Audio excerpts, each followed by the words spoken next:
We are so glad also to have our brother and sisters here. Praise the Lord. Thank God. And the weather now in Korea is getting better. So we praise God for that. And we praise God that even in the time that the weather was so cold, God gave us the strength. God protected our bodies and He enabled us. So praise the Lord. Amen. God is so good. God is so good.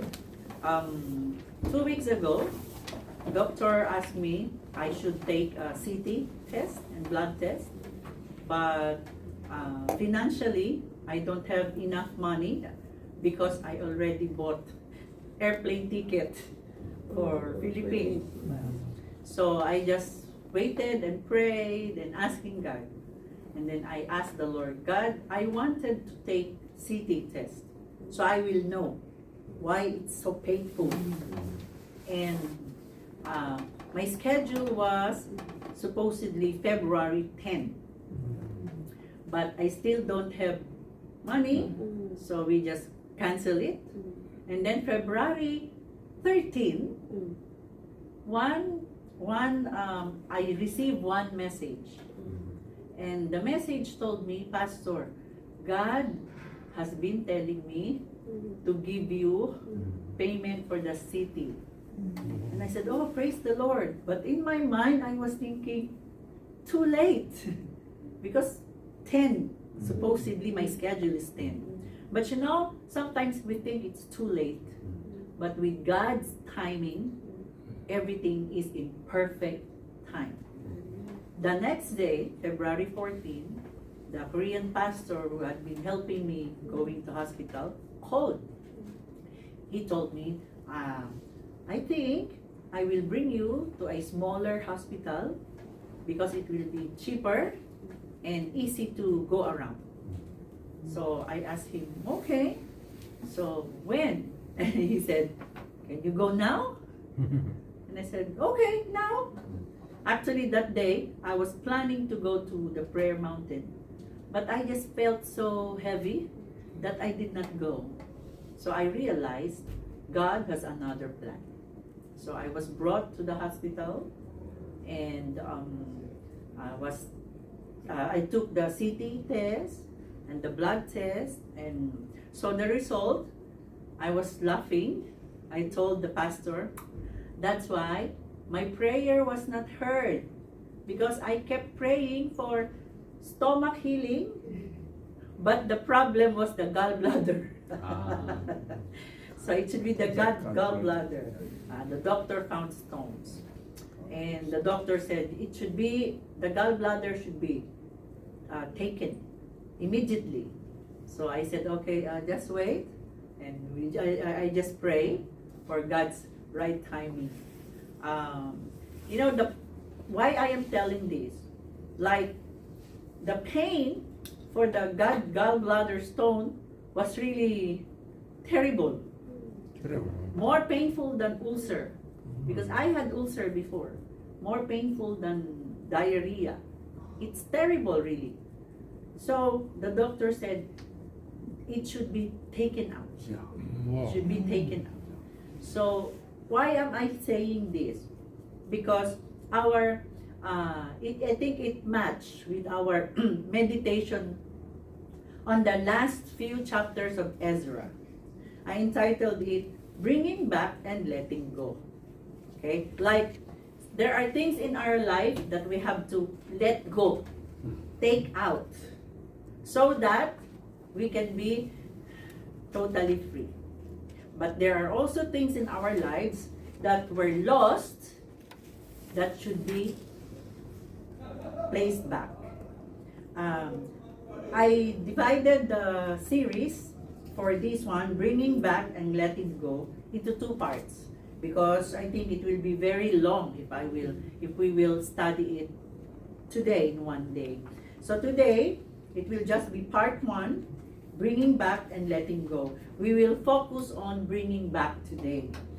I want the painless life to be back. I want to be back. But in order for it to be back, something should be taken away. So I say, oh. So now in the study of the book of Ezra, as I meditate the last 3 chapters, I found 2 things. There are things that we need to bring back. Okay? Maybe we had it before. Before, we have it. But then, as years passed by, little by little, it started to fade away, be gone. So we will focus on that. Let us pray first. Heavenly Father, thank you that you are a God of wonders. You are powerful. You are amazing. You are the great I am, the God of heaven and earth. And we worship you, Lord. Here in this English group, God, you are our God. We worship you, we adore you, we honor you. And let it be, Lord, that everything we do, from our singing to the benediction, even up to lunchtime and coffee time, may our hearts be fully devoted to you. Forgive us at times that we neglect you. Help us to always focus on you. Let you be the center of our lives. Lord, as we meditate your words this morning, anoint your servant and hide me, O God, the cross of Jesus. May you use my mouth to feed your sheep because you love them. And we love you, Lord. We love your words. Bless us indeed. This I pray, receive all glory in Jesus' name. Amen. The first part as we will meditate this morning is, let us bring back something to our lives. What is that? Maybe you are thinking, oh, I'm already old, so I want to bring back the strength. Not only the strength, but there is something more that we need. Something that will affect our eternity. Okay? If we will read Ezra 8, 15 to 20, okay? Shall we read it all together?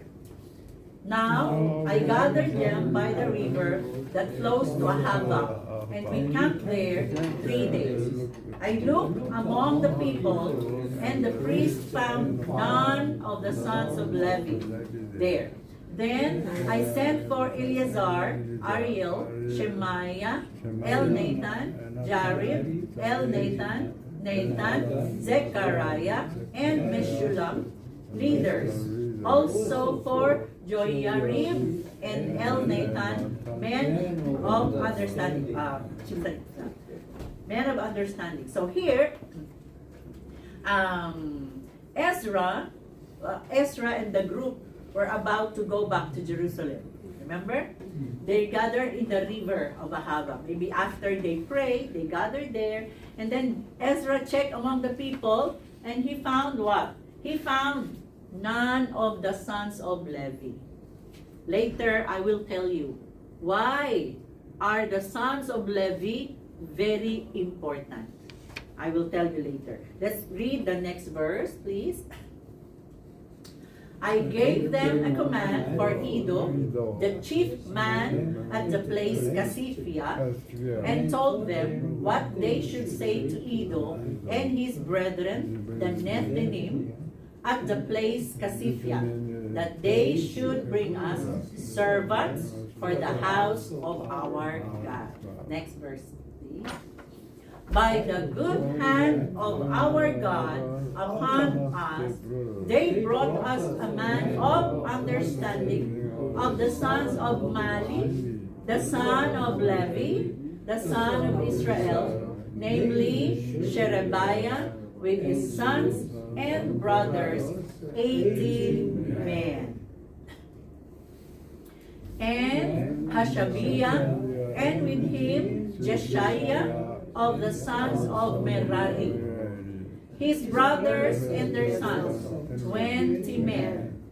Also of the Nethinim, whom David and the leaders had appointed for the service of the Levites, 220 Nethinim. All of them were designated by name. names. Now, let me let me tell you something about Ezra. Ezra was no ordinary Jew. Ezra was a scribe.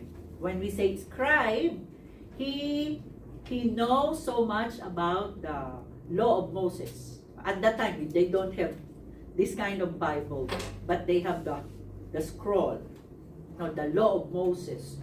They call it the Pentateuch. Okay, so Ezra was a scribe, like a teacher of the law of God. And because he is a teacher of the law, maybe right now, maybe Bible teachers, he has to work with people who works in the church or in the temple. Like in my case, I would be working with missionaries, other pastors, to help in the church. So if you are a doctor, you would work with other doctors. You have groups. So Ezra is one of the religious teachers. So, and Ezra knew that he would be working with temple people. Remember, at this time, this is the second group of Jews that they will go back to Jerusalem. The first one already went there and they already built the temple. Now, Ezra, after several years, Ezra, the second group, will go there. Okay. This time, because the temple is already finished, now Ezra will be coming there to teach in the temple. Because what is the use of a temple when there are no teachers to teach? Like, what is the use of the church if there are no pastors to preach, right? What is the use of the school if there are no teachers? So Ezra will be coming there. And Ezra knew he needs to work with Levites. Now, who are the Levites? As I mentioned, Levites were from the son of Jacob, Levi. Jacob has 12 sons, remember? So Levi was chosen by God, his family, and all the children that he will have to be church workers. So the Levites, they are maybe in our days, maybe deacons, maybe the Chipsanins, Guangsanins, the elders, maybe they're like that. They are the one who maintain the church, okay, take care, count the offering. They are the one who receive the offerings. They are the one who help the high priest or the main, like we have the main pastor and there are the associates, assistants. So the Levites, that's their role. Their role in the temple is to help the priest. But they are not allowed to do the main offering. It was only the priest who will burn the offering, because at the time they don't collect the offering in the envelope. They collect the offering, put it in the altar, and then burn it, set it on fire. The offering, they burn it.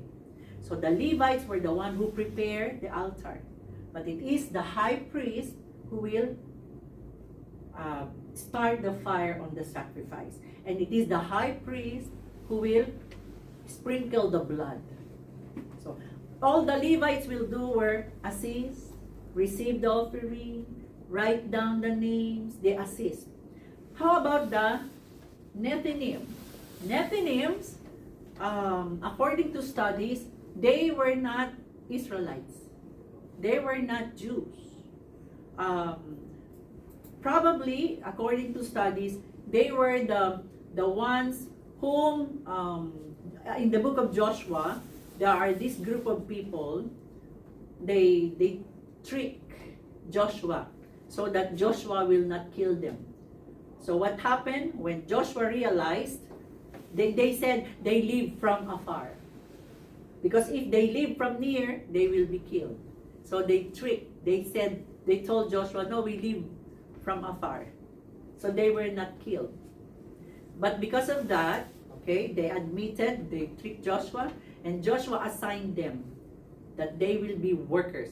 The Nethinims, they were the ones who do the dirty works, like cleaning the floor, okay, getting waters, all the heavy work. Okay, maybe if there is a problem in the roof, they are the ones climbing the roof and repairing. They are the maintenance people. Okay, they clean, they repair. Maybe when there's something with the electricity, they would do it. So they are the Nethinims. So Ezra need these people. So before going back to Jerusalem, Ezra had to check, do I have these people? Because I believe Ezra knew he cannot do it alone. Ezra knew he need these people so that he can focus on teaching the Word of God. It is very important. That's why in the church, you can see the pastor has all the help, the associates. Why? So that the pastor can focus on studying the Word and preaching the Word. It will be very difficult if the pastor is the carpenter and the pastor is the janitor, the pastor is the treasurer, the pastor is everything. Maybe on Sundays the pastor will be. So God set associates, assistants. Amen? So we have this role in the church. Now, what is that to us? Ezra knew he needed this. So he had to bring back. Ezra said he found none. So Ezra asked, we need these people. Bring back. So, thank goodness, they found some Levites. Okay? Some Levites. Also, by the way, the Levites, they're also the musicians. Some of them were also the musicians in the church. So everything that they do inside the church. So here in our church now, the choir, the pianists, they are the Levites, modern day Levites. Okay? Everybody who help in the church, you have the Levitical call. We call it Levitical call, Levites. Now, the janitors, maybe the cook, the dishwasher, they carry the loads. They were the Nethinims. So Ezra need this. And you would see Ezra was so pure in heart. And I think Ezra is humble enough to try to find helpmates. Because if Ezra is proud, I don't need them. I can do it. I can do it alone. But you see, he did his effort to find this because Ezra knew. He knew the Word of God. He knew the law of Moses. He knew that the Levites are called to do this. He knew that the Nethinims are called to do this. So Ezra wanted to fulfill what is in the law of God. So he called them. And the reason why Ezra found, at first, he found none. According to some studies, probably the Levites enjoyed Lebanon. Because Babylon. Because at that time they were at Babylon. Remember? They were already living in Babylon. 70 years. They already spoke the Babylonian language. The Babylonian food. Maybe they were adapted to the Babylonian culture. Just like me. Now I can eat spicy food. Long time ago, when I first came here, whenever I see red food, no. I'm afraid because I'm thinking, oh, too hot. But nowadays, I don't care. Even if it's mewa, okay. So when I cook, I also put some hot spices. Yeah. My children were surprised. Mama, Your adobo is spicy. Adobo is one famous Philippine food. So really, I don't know, it is. So sometimes, they were in Babylon, maybe they got adopted there. They forgot. Maybe they forgot, or they don't want to come back. I don't know, we don't know. But Ezra called them. Maybe reminded them, hey, you have a duty. You are Levites. Now that the temple is already built in Jerusalem, we have to go back and fulfill our duties. So there are times in our lives we need people around us. Okay? I wrote there insight number 1. In following God, we need people to help us in our Christian faith journey. That's why we have pastors, Bible teachers, small group leaders, spiritual coaches, and others. God places these people in our lives. Why? To help us grow and mature in our walk. We need each other. Amen? Amen. Can you tell your brother and sister, I need you? Can you tell them? I need you. I need you, brother. I need you. I need you, sister. I need you. Yes. Amen. We need each other. We need the body of Christ. We are needed here. Ephesians 4:11 to 13. Let us read. Ephesians 4:11 to 13. So, Christ Himself gave the apostles, the prophets, the evangelists, the pastors, and teachers to equip His people for works of service, so that the body of Christ may be built up until we all reach unity in the faith and in the knowledge of the Son of God and become mature, attaining to the whole measure of the fullness of Christ. We need each other. It was mentioned there in Ephesians. God, Jesus Christ Himself, put what? Apostle, prophet, evangelist, pastors, teachers. Okay? They called it, some Christian term for this, the fivefold ministries. They called it the fivefold ministries. Maybe you would think, I'm not an apostle, I'm not a prophet, I'm not an evangelist, I'm not a pastor, I'm not a teacher. But since you have something you can do to help in the church, you can pray for each other. Amen? You can support each other. A tap on the shoulder. For example, some of our members are not here. Maybe send them message. How are you, brother? Are you okay? Are you well? I will pray for you. Those encouragement, we need them.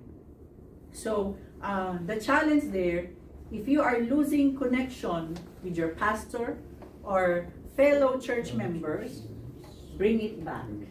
Strengthen your connection with those whom God has placed in your life to help you walk the faith journey. And there's a warning, be careful who you connect with. Okay, because the Bible says, I just remember the verse now, bad company corrupts good character. It means if you go with bad people, evil people, it can also make you an evil person. So we have to connect with people who love the Lord, who wants to be holy like Jesus. But I'm not telling that we have to abandon our friends who are not yet believers. They need us. But what I'm saying is, when we are with our friends who are not yet followers of Jesus, we should be the light of Jesus. We should be an example of the love of God. We should not imitate their evil behavior. We should know how to say no when they are planning evil. We have to stand. the truth. We have to shine for Jesus.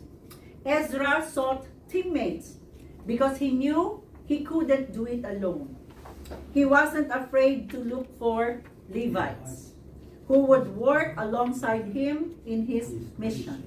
Likewise, we should be willing to associate with one another, loving and supporting each other as we serve God together. Don't be afraid or shy to ask for prayer when you need it. Remember, we are one in Christ. We are His body. Amen? We need each other. Amen? We need each other. We should be one in spreading to the lost world that there is Jesus Christ who died on the cross to save us from our sins. Amen? Amen. James 5:14-16. Apostle James reminded us. It says, "Is anyone among you sick? Let him call for the elders of the church and let them pray over him, anointing him with oil in the name of the Lord. Confess your trespasses to one another and pray for one another that you may be healed. The effective, fervent prayer of a righteous man avails much." Now, like I know, I heard, correct me if I'm wrong, one of the Korean culture is like if you're sick, you just want to keep it to yourself. Is it right? Is it Korean culture? Like if you're sick, if you have problem, you just want to keep it secret. But in the body of Christ, maybe you have your close friend, we can ask for prayer. Because if the load is too heavy, you have your brothers and sisters to help you, even in prayer. Sometimes even in our Kakao group chat, if you have difficulty, just send us message, please pray for me. Sometimes he will not ask, why? No, just say, please pray for me. And then we will pray for you. God knows your needs. So, if you would notice me, I often do that. Please pray for me. Because I know I cannot carry it alone. I cannot do it by myself. We need each other. Bring back the connections. So, connect with each other. Connect with your pastor. Connect with your brothers and sisters. And most of all, our connection to the Lord. That is our insight number 2. Insight number 2. In our faith journey, there will be seasons when your love for God seems to be drying up. We must find ways to bring back our first love for God. We have to bring back our first love for God. Amen. We don't just bring back our connections. We don't just connect to each other. Because what's the use of connecting to each other if we are not connected to the Lord? I just remember the verse now in Proverbs. It says, 2 are better than 1. Because if someone attack them, they can fight for each other, help each other. But 3, a cord of 3 is not easily broken. Like a cord, if you tie it like knot to 3, it will be very difficult to cut. But only 1 cord, very easy. 2 cords, a little. But when it's 3, it will be a little more challenging. What's the meaning of that? It could be you, your brother or sister in the Lord, and then the Lord Jesus Christ. Amen? Amen. We have to be in the triangle. You, me, and the Lord. It's also applicable for husband and wife. Husband, Wife? Only two? Most of the time you we need husband, wife, and God. If the two are already fighting, God is the, what do you call that one? Like in the boxing, referee. Do you know the term referee? Referee, the middleman. Like, I know, did you watch our boxer, Pac-Man? When there's a fight, there's the referee. Referee. Referee. Yes. So we need God. He's our referee. So, like sibling, my daughter, my son, my Adam, my daughter, my son, sometimes they fight. I'm the referee. Hey, nah. And then we help, we explain. Same thing. With our relationship, we need God. So, aside from connecting to each other, most of all, we have to connect with our God. If you would notice, Ezra was really devoted to God. I found the verse there, he said, and God has been gracious to us. Ezra always goes back to God. Remember last Sunday? Ezra prayed, fasted to God, that God will protect them as they travel to Jerusalem. He did not ask for soldiers from the king to protect them. Ezra asked God. Amen? And did God fail him? No. Ezra said, in Ezra 7:31, I think, when they reached Jerusalem, God protected them from the bandits, from the rebels, from evil. So in our connections, we have to check our hearts. Because there are times, as I have written there, in our faith journey, there will be seasons that our love for God will be like drying out. It will, like, you're going to church, you still pray, but the question is, why? What for? We have to watch out for our love for God.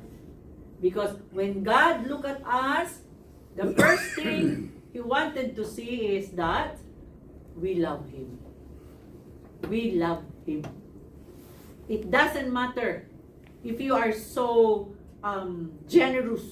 It doesn't matter if you're so prayerful. It doesn't matter if you are always going to church. It doesn't matter if you look so good, but in your heart, there is no more love for God. If you would read 1 Corinthians 13, there is a verse there. Let me read. It says there, even if, 1 Corinthians 13, verse 3, it says there, if I give all I possess to the poor and give over my body to hardship that I may boast, but do not have love, I gain nothing. Even if you do all those things, but you don't have love, nothing. So, this morning, I believe the Lord is reminding us to check our heart. Is it still there? Is there still love in our heart? And is there still love for God in our hearts? Maybe, yes, we love our spouses, we love our family, we love our brothers and sisters, we love the pastor, we love the church, we love the works, we love the community, we love our country. There is love. But the question is, how about the love for God? That's the most important love. The love for God. And sometimes we are not aware it's drying up. And we have to be very careful because God looks at the heart. Let's read Revelation. This is a warning to the church, warning to each of us. Revelations 2:2-5. It says there, I know your works, your labor, your patience, and that you cannot bear those who are evil. You have tested those who say they are apostles and are not, and have found them liars. And you have persevered and have patience and have labored for my name's sake and have not become weary. Wow! What a great person. Amen? Nothing's wrong? Let's see the next verse. Nevertheless, I have this against you, that you have left your first love. Remember therefore from where you have fallen. Repent and do the first works, or else I will come to you quickly and remove your lampstand from its place unless you repent. The question, brothers and sisters, this morning, how is our first love to God? Are we still so in love with God? Are we still so in love with Jesus?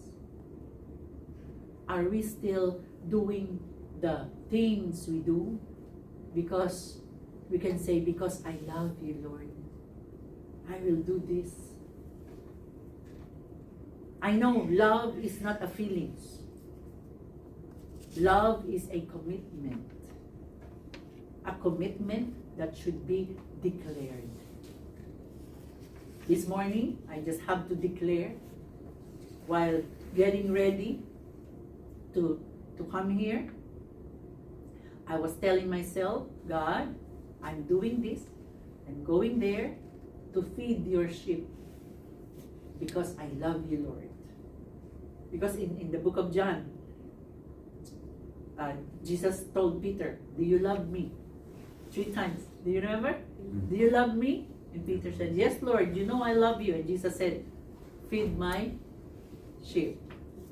Second time, do you love me? Peter said, yes, Lord, you know I love you. Feed my lamb. That is the very verse that God had spoken to me. Why I kept on preaching. If you love me, feed my sheep. You are not my sheep. We are all sheep of Jesus Christ. I'm just here because God wants me to feed you with the spiritual truths. Because God loves you. And why do I do this? Because I love the Lord. It's a personal declaration of my faith. Not to boast, but to declare, I'm doing this because I love my Lord.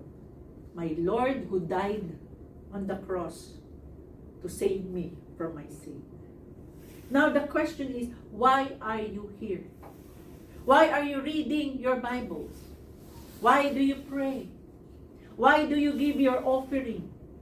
Why do you give your tithes? Why you try to be a faithful husband? Why do you try to be a faithful wife? Why do you try to be a good employer? Why do you try to be a good daughter or a good son to your parents? Why? I hope the answer is because I love you, Lord. I love you, Lord.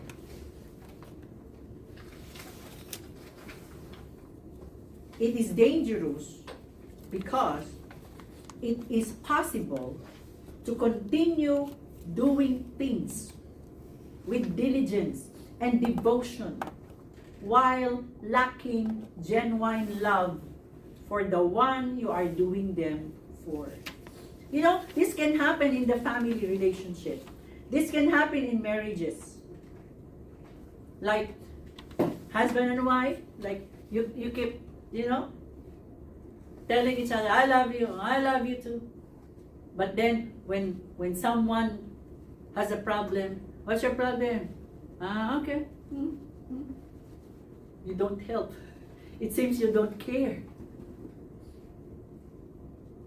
Sometimes we can feed our children. Okay, breakfast is ready. Come on, eat. It's like a routine. You were just doing it. We should guard ourselves against this. These 5.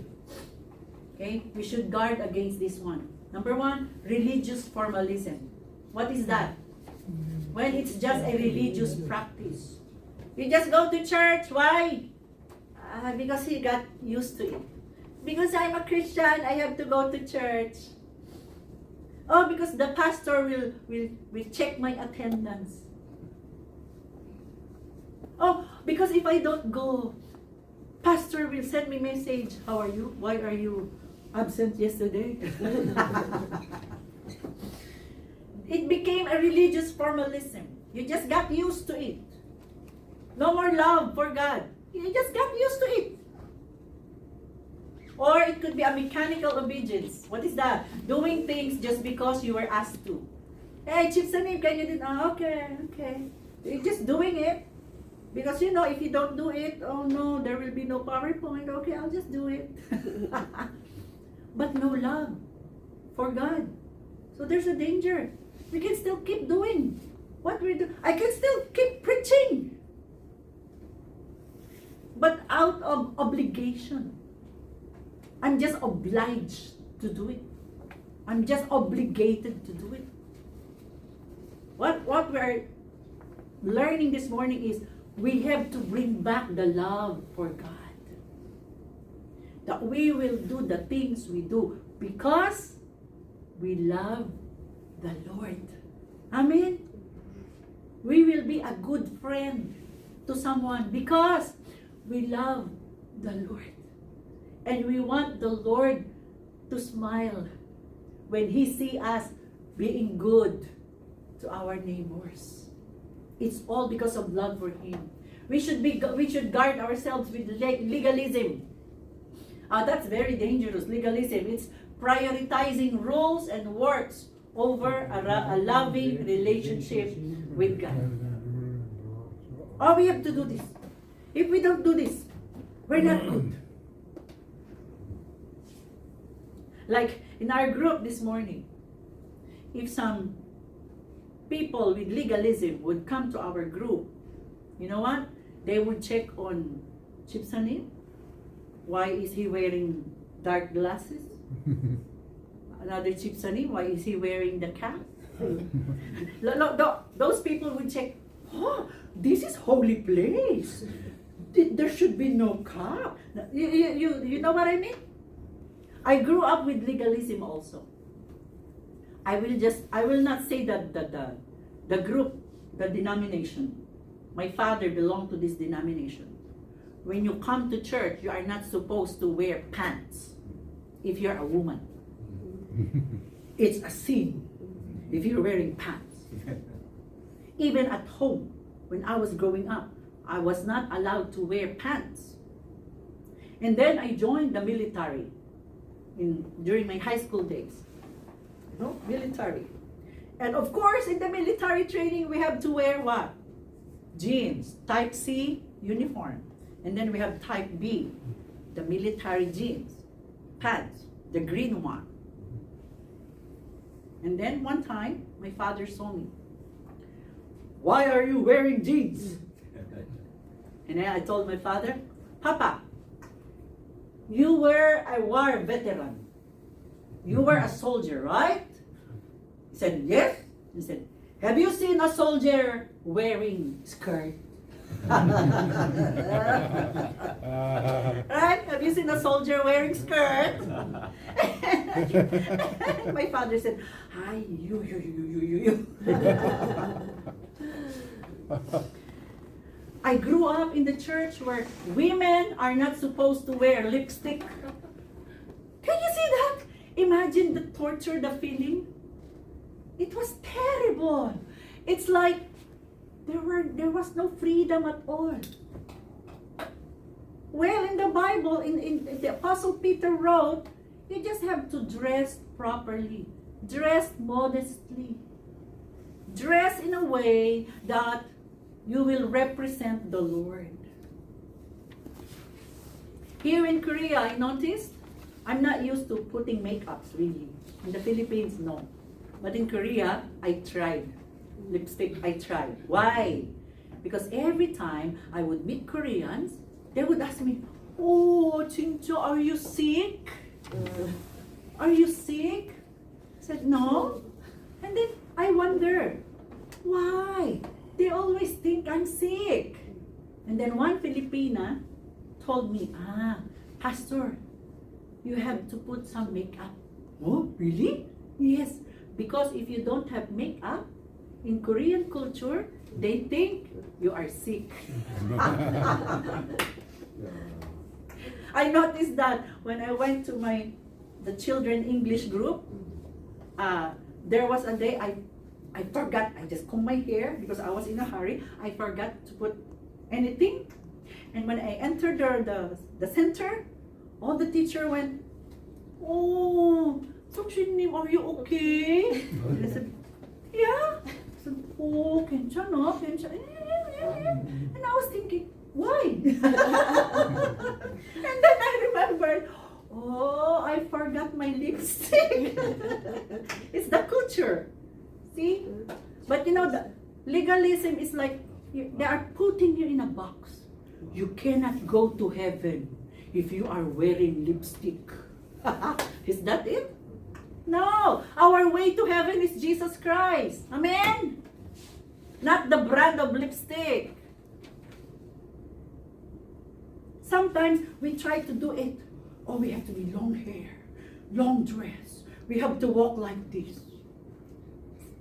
Because we are child of God. We are holy. But sometimes while you are doing it, in your mind, you are... See? Why? Because you're doing it just to follow rules. Not because you love the Lord. Nowadays, I'm no longer wearing shorts. When I was younger, I can still do that, but why? Because I'm holding on the verse, God called me to be a pastor, and then when I go to market, I should be at least presentable, because I'm carrying my calling. Why am I doing it? Because I love God who called me. I want to represent Him who called me, to represent Him well. So you see, brothers and sisters, we have to check our heart.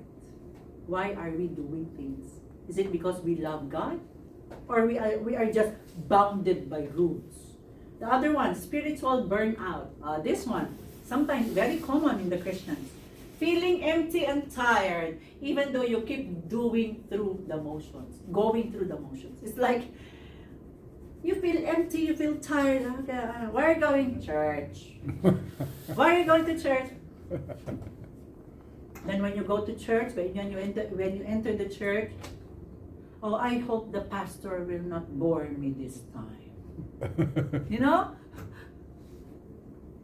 Why? The love for God is subsiding. Empty devotions. Doing things without your heart truly focused on God. You could still be reading your Bible. There are some people reading the Bible for others. Do you know what I mean? It's like husband and wife. They had a fight. And now the wife started reading the Bible. And while reading the Bible, oh yes, this verse, good for my husband. You see? This verse, good for my son. It's like she's reading the Bible not for her own feeding, but to throw it to others. Still praying, but the prayers were like, I don't know, sounds like empty, tired prayers. Oh Lord, thank you for the day. Good night. We have to watch out. be careful. We have to always check our heart. Mark 12:30. Let us be reminded. Jesus said, what is that? That is a command. Let's read it all together, shall we? Ready? Go. And you shall love the Lord your God with all your heart, with all your soul, with all your mind, and with all your strength. This is the first commandment.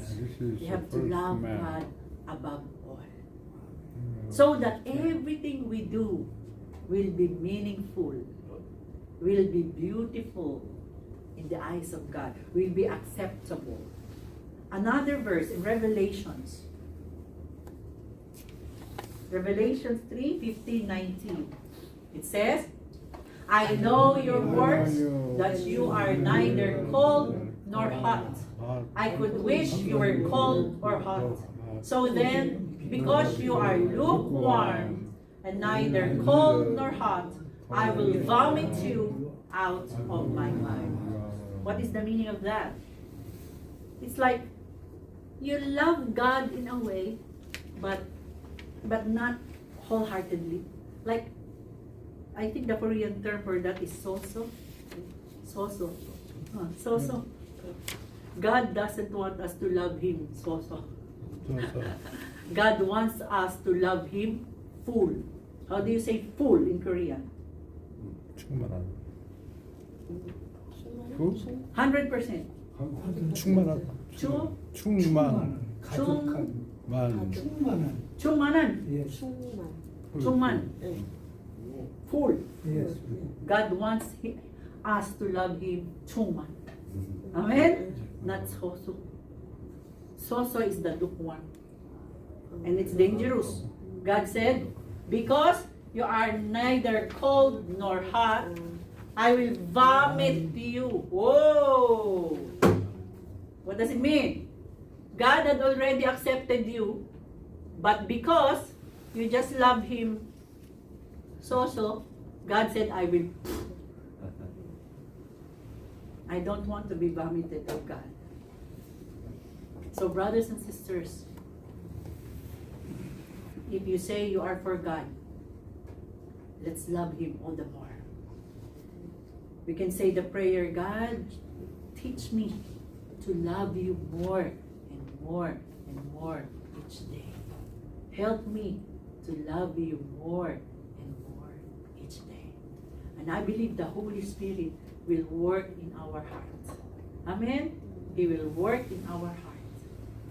The challenge is, let us ensure. Oh, another verse. Yeah, let's read.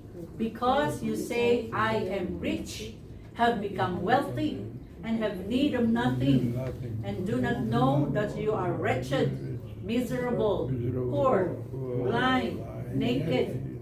I counsel you to buy from me gold refined in the fire, that you may be rich, and white garments, that you may be clothed, that the shame of your nakedness may not be revealed, and anoint your eyes with eye salve, that you may see. As many as I love, God said, Jesus said, I rebuke and chasten. Therefore, be zealous and repent. You know, zealous is like fighting for God. Sometimes, why is it that our love for God is so-so? Like, not so full? Sometimes because we think, I'm rich, I'm okay, kensya na, I'm fine, I have everything I need, I have food, I have clothing, I know Jesus, I know. That should not be enough. We should eagerly desire for more of God, more of His presence in our life. We should eagerly desire, God, I want to love you more, love you more, love you more. Amen? 아멘. The challenge here is, let us ensure that everything we do in the church, at home, in the community, is done because we love God. Let us maintain our fellowship with Him if we truly love God. Amen? Amen. If you love somebody, you always want to talk with Him. Right? You always want to see Him, to hear His voice. So, let that desire be in our heart. Lord, I want to hear You. I read the Bible because I want to hear from You. I want to know You more. I pray because I want to feel Your presence. Let us love the Lord our God. Let that first love fire come back to our hearts. Amen? Let us pray. Gracious, loving Father, thank You for rebuking us and reminding us this morning. Lord, search our hearts. Search our hearts. Why are we doing things? If You can see, Lord, that we are doing things just because we are obligated to do it, or maybe we're doing things because for money, for salary, for praises, for approval of people. Forgive us, God. Through the power of Your Holy Spirit that You have placed in us, enable us, God, to do things because we love You and we want to honor You. Let these words, God, sink deep in the hearts of my brothers and sisters, and even those, God, I pray, even the preaching in the YouTube, let it reach hundreds of people in Jesus' name, so that more people will also be challenged hearing Your words, be reminded and rebuked. Lord, let these words also be planted in my heart. We will all keep growing, loving You more. I commit to You our lives, Father, and I give You all glory and praise. In the mighty name of Jesus, amen and amen.